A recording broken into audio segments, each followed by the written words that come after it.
離したやつ、ここもバラして、中もシール類全部取って、これをまず最初油分洗浄。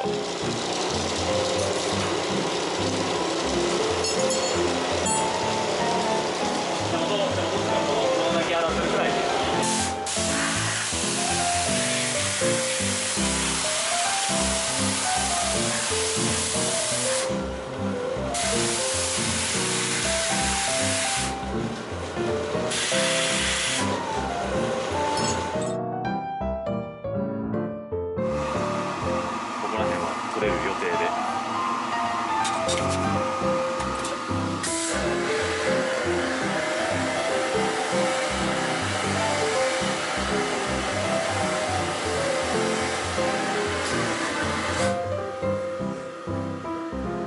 見えるかな？ちょっと見えんな、反射しとって。こんな感じで。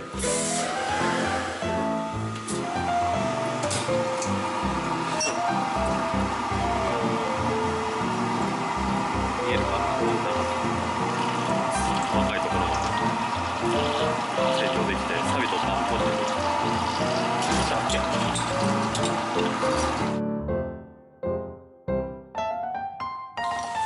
で、ツヤをブラックとツヤを落としていきます。